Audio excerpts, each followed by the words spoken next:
15 часов и уже более чем 1 минута. Я надеюсь, что проблем с решены. Ой, хотелось бы, конечно, чтобы все у нас с вами получилось. Так, пишите комментарии. Я пока должен напомнить ключевую, скажем так, свой призыв. Ставьте лайки. Активным образом участвуйте в нашем разговоре, если этот разговор, конечно же, состоится. Сегодня уже 24 августа 2023 года, четверг. Вот на данный момент видеопоток, судя по всему, идет нормально. И я все-таки рассчитываю, что и дальше все будет нормально. И мы с вами сегодня обсудим таки информационную повестку нашей республики. Ну, не только на самом деле республики. Вадим, приветствую тебя, очень рад. Вижу, что ты пишешь, подвисает. Да, есть проблема. Опять-таки, иногда в связи с определенными обстоятельствами вынужден вещать в таких немножечко полевых условиях. Как бы ни было, все-таки давайте начнем. И я перед этим напомню, что трансляции у нас идут в YouTube, в Фейсбуке, в YouTube, ВКонтакте и в Одноклассниках. Так, сейчас вроде продолжается, пишет Вадим. Спасибо большое, очень рад самой новости касательно того, что все хорошо продолжается. И, в принципе, рад видеть тебя, Вадим. Вадим Беляков, я напомню, человек, большой профессионал в сфере ЖКХ, с которым мы даже вели специальный проект «Аспекты ЖКХ» на нашем канале в прошлом году. Ну что ж, республиканские деятели политического небосклона, которые не боятся высказываться по некоторым животрепещущим вопросам, начали таки, хоть и пока скромно, но комментировать произошедшую вчера авиакатастрофу, в которой, судя по всему, погиб основатель, главарь ЧВК «Вагнер» Евгений Пригожин, его ближайшие соратники и, к сожалению, члены экипажа его частного самолета «Эмбраер». Депутат Госсобрания Башкортостана от КПРФ высказался на тему того, что же все-таки произошло. Рустам Хафизов, тот самый депутат от КПРФ, который отказался баллотироваться в следующий состав Госсобрания, написал на эту тему пост. Какова же истинная причина гибели Евгения Пригожина? Инсценировка, месть или случайность? В данном случае все версии рабочие и могут в итоге устроить невольных наблюдателей. Потому что в стране есть как поклонники главного музыканта, так и его явные недоброжелатели. Я от себя, конечно же, добавлю тут 5 копеек. На мой взгляд, совершенно неважно, кто есть в стране и в каком соотношении эти самые сторонники и недоброжелатели находятся, и в каком процентном соотношении распределяется их доли. Важнее, что думают и какие решения принимают в определенном месте, который известен как крепость за Красной Стеной. Многие мною лично уважаемые эксперты сразу после того, как мятеж был свернут, не сказать подавлен, но именно свернут путем договоренности при посредничестве главы Беларуси Александра Лукашенко, они говорили, что на этом история не закончится. И приводили цитаты, неоднократно озвученные президентом России, о том, что существуют враги, существуют предатели. Последних, как он неоднократно высказывался, он не прощает. На мой взгляд, версия именно эта кажется наиболее правдоподобной. Правда, и конспирологические версии в этой истории сразу полностью отбрасывать нельзя, я имею в виду инсценировки. Так или иначе, само по себе это событие уже выдающееся, но на этом, опять-таки, история не заканчивается. Я очень надеюсь, что мы, так называемый СВО. Говорить о том, что явилось причинами, и какие там могут быть детали, какие могут быть интересанты, помимо тех основных, о которых я сказал, наверное, я уже не буду. Это не тема нашего разговора. Тем более, что проблемы опять со связью возникают. Ох, друзья, в таком режиме, конечно, у нас не самая лучшая встреча сегодня получается, к большому сожалению. Ну, буду закругляться, присутствовать и в эфирах, и мнение тех, кто будет публиковать посты в соцсетях, мы будем отслеживать, и интересные из них выуживать, соответственно, и публиковать у нас на сайте. Ну, а сейчас я хочу обратить внимание на важную и, мне кажется, даже в некотором роде судьбоносную публикацию в пруфах, которую подготовил мною глубоко уважаемый коллега-журналист Марат Гореев, с недавних пор работающий в данном издании. Он начал брать интервью, хорошие интервью, содержательные у людей, зачастую даже очень неожиданных. И в данном случае это прямо история, которая должна быть замечена общественностью. Экс-руководитель государственного учреждения «Информационно-аналитический центр». Это учреждение при Белом доме, нашем республиканском. Так вот, экс-глава данного учреждения Дилара Гундорова в эксклюзивном интервью Пруфом рассказала об эффективности, ну, в кавычках, наверное, бюджетных расходов, об угрозах в свой адрес и попытках подкупа, дала характеристику руководству республики и рассказала о родственных связях. Просто, информационная бомба называют такие вещи обычно, особо не утруждаясь в определениях. Ну, я соглашусь, именно так это и можно оценить. Смотрите, значит, финансовая разведка, по сути дела, это главная функция данной структуры, в которой работала Дилара Гундорова. Может быть, Гундорова, я прошу прощения заранее, если здесь неверно ставлю ударение. Вот главный ключевой вопрос, который задает в самом начале интервью Марат Гореев. Что не так с реализацией нацпроектами, был вопрос, что мы хотим узнать. Сколько денег утекло? Или кто это сделал? Нет, задача была иная. Задача президента России по любому нацпроекту. Объект должен быть достроен в принципе. Это главный результат. А что потом регион будет делать с теми, кто что-то нарушал в ходе реализации проекта, это уже не столь важно. Итак, детский сад, пример. Регион определяет, что он хочет построить, исходя из той суммы, которую выдача. Условно говоря, через год должен быть построен детский сад стоимостью 1 миллиард рублей. И что мы обнаруживаем?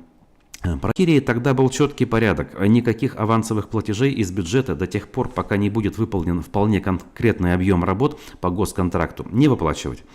Этот объем подтверждался актом выполненных работ с подписями должностных лиц. После завершения строительства и приема его по всем актам муниципальной комиссии объект ставился на кадастровый учет. Что мы обнаружили в итоге? Нет стройки, акты подписаны, оплата произведена. Судя по всему, таких случаев было немало. В том числе от контролирующих органов. В данном интервью есть, и я повторюсь, это лишь начало из целой серии публикаций на данную тему. Получается, первая часть. Впереди еще будут. Вадим, кстати, что всем плевать. Вот согласен полностью. Мы прекрасно понимали, что так оно и происходит. Но когда человек изнутри, все это видевший собственными глазами, начинает об этом рассказывать, тогда, конечно же, в любом случае волосы начинают шевелиться, хотя, казалось бы, мы об этом имели представление. Обратите внимание, из всего того, о чем мы говорим в последнее время, в том числе говорим сегодня, на мой взгляд, это очень важная история. Тут надо сказать несколько слов поддержки в адрес бывшей темы. Если у другой стороны, будем так говорить, возникнет желание как-то ответить, прокомментировать обвинение, то также мы в этом смысле готовы к диалогу, готовы предоставлять площадку для для этого диалога. Друзья, я еще раз дико извиняюсь за качество сегодняшней связи. Что пошло не так, неясно. Последний раз мы встречались, и все было относительно неплохо, а сегодня, к сожалению, прямо все хромает. Еще одна попыточка сейчас у меня будет улучшить ситуацию. Может быть, что-то получится. Ну, давайте вот так. Мы уменьшим объем трафика, и это, может быть, нам позволит как-то улучшить с вами взаимодействие. Пока, к сожалению, ничего хорошего я не наблюдаю. Друзья, дико извиняюсь, смотрю, что вас немного сегодня совсем, опять же, с учетом того, что меня почти не видно и примерно так же плохо слышно. Я прекрасно вас понимаю. Ну, а я все-таки дальше двинусь. У нас есть кое-какие новости. Аспекты опубликовали информацию о том, что сообщило издание «База». 3 военных из Башкортостана разыскивают по подозрению в убийстве на территории так называемой Луганской Народной Республики. 33-летний Ильнар, 29-летний Салават и 25-летний Айдар подозреваются в убийстве неподалеку от луганского города Старобельск. А сразу после убийства мужчины сбежали. Кого именно они убили, при каких обстоятельствах, не сообщается. Но сам факт того, что за убийство военнослужащих хотят привлечь, довольно-таки показательный. Не часто, будем говорить, наши военнослужащие за это привлекаются, поскольку подобные инциденты зачастую умалчиваются. А тех, кто в этих инцидентах признается и эту информацию распространяет, обвиняют в распространении фейков о российской армии и привлекают к уголовному наказанию зачастую.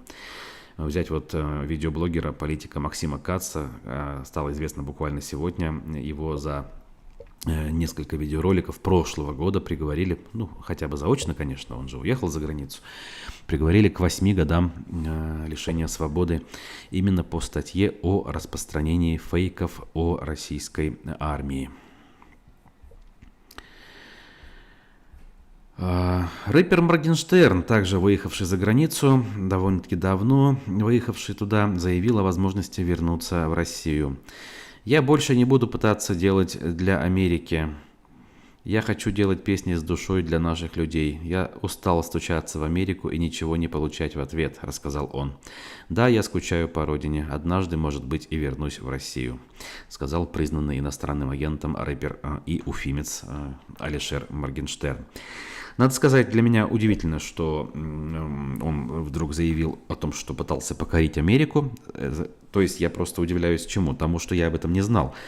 То, что сам факт имел место быть, и он пытался покорить Америку, наверное, неудивителен, представляя себе, что там и довольно-таки большое русскоязычное население, и в принципе, может быть, даже американский зритель, англоязычный зритель мог бы заинтересоваться его творчеством. Но, как мы видим, в условиях жесткой конкуренции ему это не удается, о чем он сам признается довольно искренне в данном выражении. Единственное, прийти с покаянием и, соответственно, начать поддерживать все происходящее, как, судя по всему, поступил лидер группы «Звери» Роман Белык. История последних дней, когда мы узнали о том, что он выступает в зоне так называемой СВО, хотя в первые же дни так называемой СВО в прошлом году публиковал посты о том, что он, мягко говоря, эту историю не поддерживает. Уфимцы жалуются на то, что реконструкция Шахшинского моста, которая привела к серьезным пробкам, идет не абы как. Лениво ковыряются, пишут уфимцы в социальных сетях. Салавата Юлаева улицы Заки Валиди, которая началась сразу после Нового года в 2020 году, если я не ошибаюсь. И тогда премьер-министр и глава республики во всеуслышание начали говорить, что мы проследим. Сегодня 2 человека было из рабочих. Строительство идет полным ходом, иронизирует другой читатель, чье сообщение Уфа-1 привела в своем материале. Ну, как говорят, будем наблюдать, что будет дальше, узнаем. Тем временем в школах Башкирии обещают начать кормить. По заявлению министра, новое меню составлялось с учетом рекомендаций нутрициологов и диетологов. Ух ты! Нутрициологи-то здесь каким боком, интересно, имеют вообще право, как говорится, на свое экспертное мнение. Насколько я все-таки представляю, данная наука пока еще находится в тени, в том смысле, что она не признана официальной. Такого рода изыскания зачастую называют лженауками. Не знаю, могу ошибаться, но насколько я знаю, именно так. Теперь школьники будут есть на завтрак котлеты де валяй в панировке, творожное суфле, яблочные чипсы и митболы, по-нашему фрикадельки с томатным соусом. На обед будут готовить ризотто, чиполитти, колбаски, наггетсы из курицы, абзу по-татарски и суп харчо. Однако это всего лишь рекомендации, оказывается, которые разошлют муниципалитетам для возможного применения. Уверен, такое нововведение пришлось бы по вкусу каждому школьнику, предположил министр торговли Алексей Гусев. Ну, здесь, наверное, не поспоришь. Подобного рода инициатива, мне кажется, правильной. Хотя бы пытаться что-то разнообразить, наверное, стоит. Школьники были бы рады.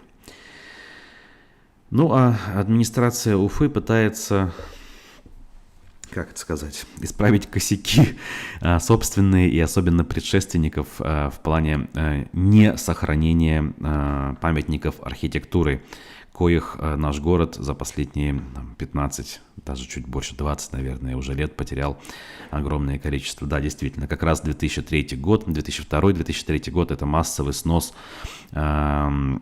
исторических памятников и вообще изменение ландшафта центральной части города по улицам Кирова, Тюрюпы, когда вместо того же мемориала Ленину возвели элитные многоэтажки. Вот это вот все произошло 20 лет назад при Качкаеве.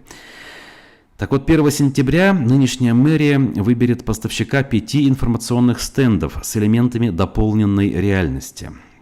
Начальная цена контракта 2 миллиона рублей, сообщает «Коммерсант». Как следует из аукционной документации, стенды из стальной профильной трубы и закаленного стекла необходимо установить в течение месяца после заключения контракта. На них должны быть нанесены 3D-изображения обликов утраченных объектов архитектурного наследия, а также должны быть описания этих самых объектов. При этом в документации список самих объектов, которые должны вот таким виртуальным способом быть восстановлены, не указан. Но деньги, как я уже сказал, довольно-таки приличные. 2 миллиона рублей на это дело выделяется. У Солженицына было про пытки микроскопическими порциями. Спрашивает, точнее. Были про пытки микроскопическими порциями? Пишет нам зритель с ником «Могильщик Жи». По-моему, да. По-моему, были. Но все-таки здесь не об этом речь. Все-таки порции в школах, судя по тому, что, опять же, я наблюдал и сам, и слышал от родителей, да и, господи, от детей собственных, порции относительно нормальные. Все жалобы, как правило, сосредоточены на том, что невкусно и остывшее все. Потому что еду часто в большинстве, уже в абсолютном большинстве случаев изготавливают на аутсорсинге и доставляют транспортом в наши школы. Тем временем дальше о еде, но о дарах природы. 5 пенсионеров, сразу 5, отравились грибами в нашем республике. Произошло это в Салаватском районе. Пенсионеры от 60 до 85 лет приехали из Уфы в село Лаклы к 75-летней родственнице. Они собрали грибы, после употребления которых отравились. В Малоясской ЦРБ им диагностировали, соответственно, отравление грибами неизвестного происхождения. А по информации пресс-службы Минздрава, 2 из пострадавших перевели в отделение, состояние у всех стабильное. Но, к сожалению, не указана дополнительная информация о том, где эти грибы были собраны и, самое главное, какие это были грибы. Или, как минимум, какими грибами их представили себе сборщики. Наверняка они имеют понятие о том, что существуют и грибы не очень полезные, а то и ядовитые, и как бы идентифицируют, но в данном случае что-то пошло не так, и они запутались. Поэтому, друзья, будьте внимательны, сезон начинается, и впереди могут быть такие случаи еще. Еще могут быть. Пруфы анализирует тот же Марат Гореев, экономический обозреватель и, в общем-то, большой профессионал в данной области, сравнивает туристическую составляющую экономики в Татарстана и Башкортостана. Так вот, Башкортостан обогнал соседний регион по динамике прироста. Но есть нюанс. А нюанс заключается в том, что сработал эффект низкой базы.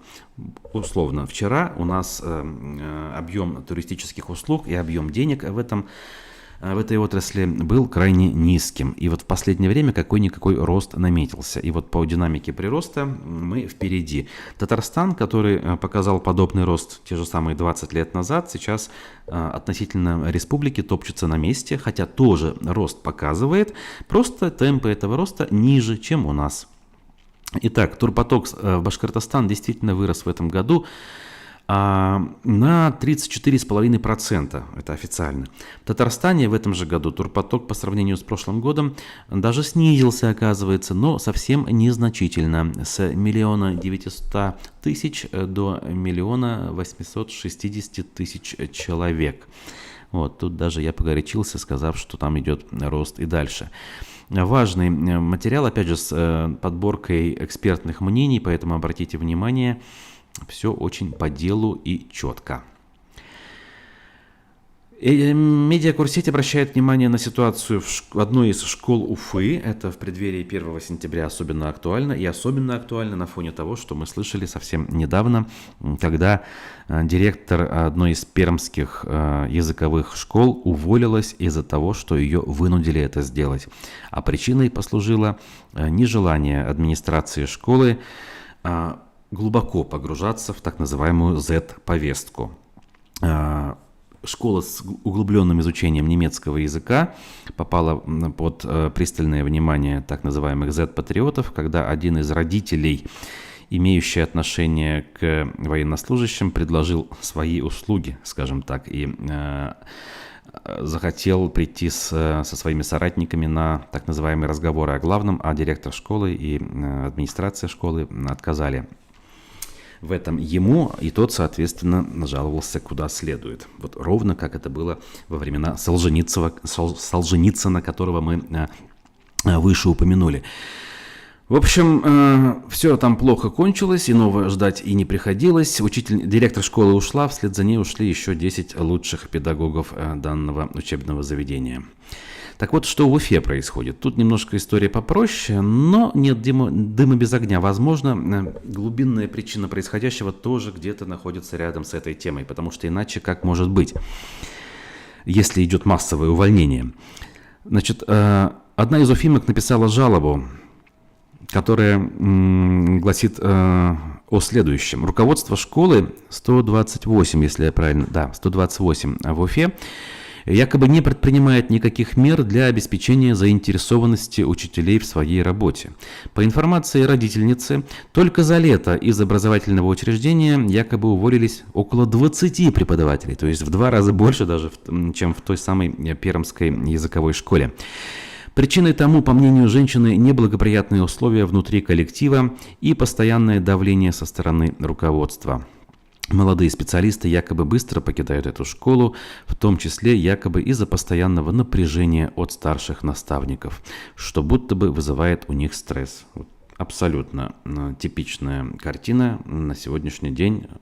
Может быть, опять же, я сейчас немножко утрирую, говоря абсолютно. Наверное, еще какие-то очаги здравомыслия остались в некоторых школах, но в целом обстановка в системе образования оставляет желать лучшего, причем на уровне даже выше, чем в школах. То есть все то, что сверху спускается, все то, что сверху требуется, и если это все на нижнем, на школьном уровне реализуется так, как это предписано сверху, у людей не остается ни времени, ни сил на качественный образовательный процесс и на то, чтобы чувствовать себя нормальными, скажем так, вменяемыми людьми. Поэтому это скорее общее место, это скорее правило, чем исключение. Вот эта картина, которая в данной школе присутствует. Опять же, я сейчас свидетельствую, исходя из тех данных, которыми обладаю со слов тех людей, кто имеет отношение к системе образования. Значит, за летний период 2023 года, сказали в мэрии Уфы на данную жалобу, массовых увольнений не было, не зафиксировано, точнее, как они любят говорить. В коллективе атмосфера доброжелательная, отношения между педагогами построены на принципах наставничества и сотрудничества. Молодым педагогам уделяется особое внимание и поддержка. Также мэрия сообщила, что вопрос наполняемости школ в Затоне решается. настоящее время ведется строительство школы на 1225 мест по улице Миловской. Кроме этого, строится общеобразовательная школа на такое же количество мест в жилом районе Затон Восточный. Но это к делу не особо имеет значение. Мы сказали главное, что наблюдаем нездоровые тенденции. Не только они связаны с так называемыми милитаристскими разговорами о важном. Здесь еще и проблемы, которые начали формироваться в предыдущие годы, как то огромное количество бумажных отчетов, всякие разные видео и фото отчеты, которые нужно чуть ли не в ежедневном режиме публиковать в группу ВКонтакте и заставлять детей позировать просто так, хотя на самом деле ничего не делается, но позировать, чтобы отчитаться о том, что, например, какой-нибудь день, я не знаю, день улыбок, день, не знаю, рефератов, день учебника истории. Эти дни буквально идут плотной шеренгой, плотной чередой через школьный учебный календарь, и администрация каждой школы обязана отчитаться о том, что в стенах этой самой школы эти все дни качественно отрабатываются. Так вот, чтобы доказывать отработку этого всего, нужно учителям фотографировать детей, которые делают вид, что они этот самый день провели. В общем, очковтирательство, показуха идет полным ходом, и наши дети, к сожалению, учатся тому, чему учиться не следует. Это двоемыслие, это двойные стандарты, это понимание того, что взрослые врут, а когда ты растешь и это наблюдаешь, даже если к этому относишься не очень хорошо и планируешь поступать в будущем иначе, хочешь не хочешь, ты начинаешь копировать это самое недостойное поведение. И получается, что качественные показатели общества ухудшаются. Ну, кстати говоря, результат подобного отрицательного отбора, отрицательной селекции и вообще снижения этических норм мы видим уже в эти дни, судя по социологическим опросам, которым самим, конечно, вопросы есть. В целом настроение общества, мягко говоря, вызывает опасения. Друзья, ну, в общем, такая у нас информационная повестка. Сегодняшние события мы надеемся обсудить с вами уже завтра. Завтра в 10 утра я намечаю нашу встречу. Надеюсь, что с качеством связи будет получше. Сегодня было непросто, но мы все-таки хоть как-то с вами поговорили. Спасибо тем, кто был рядом, кто терпел все эти сложности, за лайки и за комментарии. Некоторым из вас тоже спасибо. Остальные тоже, пожалуйста, к этому простому и доброму начинанию присоединяйтесь. Поставьте палец вверх, напишите комментарий, даже в виде плюсика. Для нас это небольшая, но очень важная и значимая поддержка. Читайте текущие новости на сайте aspectmedia.ru, в телеграм-канале и в других наших социальных сетях. Увидимся с вами, как я уже сказал, буквально завтра. И хорошего дня, хорошего вечера уже впереди, да, и